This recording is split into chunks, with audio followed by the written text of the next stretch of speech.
This is an update on the Rolex watch saga I posted on YouTube last week.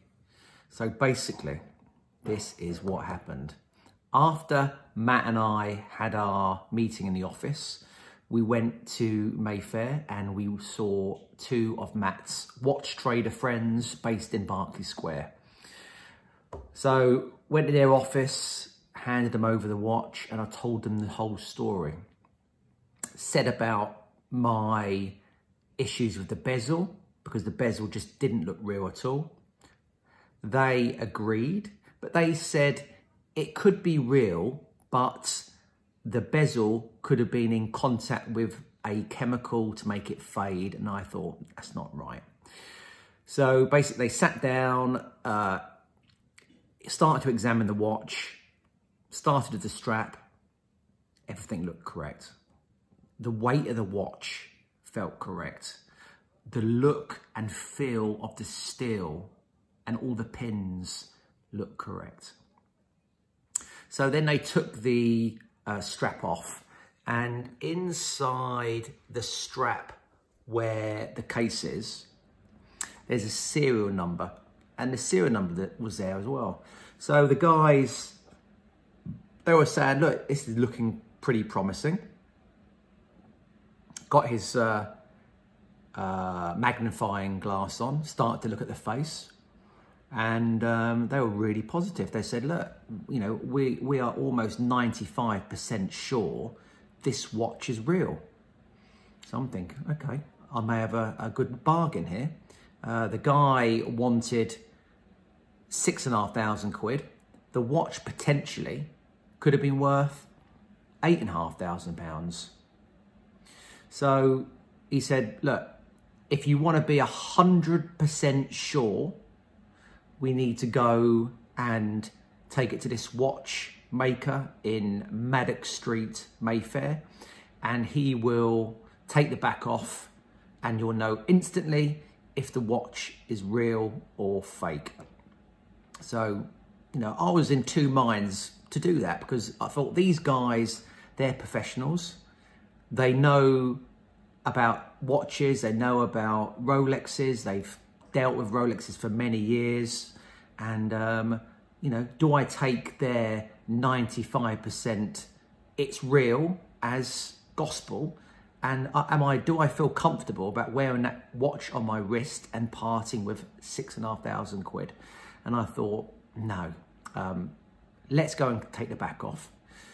So we went round to Maddox Street and went to this watch shop, which was not a shop, it's like a little office space in an old Victorian building on the top floor. And you buzz the door, you go upstairs, and there's probably 10 watchmakers all busy servicing watches and making it look amazing. So we go up there, hand over the watch. 2 minutes later, he comes out, shows us the inside of the watch, and he goes, unfortunately, it's not real. My heart sunk, and it was a lucky escape. So basically, the inside movement, a very good movement, but it was a replica movement, and it was bronze in colour, and it was just made of cheaper materials. So, you know, we left him, I paid him the 30 quid, and on the way back, we were chatting to say, look, these professionals in the watch shop were completely fooled. They've never seen a fake Rolex as good as this. And then they told me, I don't know if it's true or not, that Rolex get their straps and their cases made in China. If that's real, that is shocking, because obviously whoever's making the watches in China, the cases, are out the back door, are getting rid of all the sort of one-on-one copy straps and cases. So you know, you can buy these fake watches online and they do cost £500-600, but they're called the real fakes. They're one-on-one copies and they are identical. No one will be able to tell. So there's a lot of people out there, even watch traders, who think they know everything about watches, but unless you take the back off, which Rolex themselves do not want a normal watch agent take the back off, because if you take the back off a real Rolex, the warranty is void, apparently. So you're in a catch-22 position. You know, so if anyone out there is going to buy a Rolex online, if you're not buying it from a reputable dealer, be very, very careful, because the watch may come with box, it may come with papers, it may come with everything.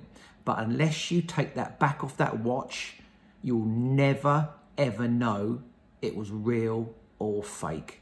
So the moral of the story is, don't buy cheap, buy from a main dealer, and make sure your investment in your watch is safe.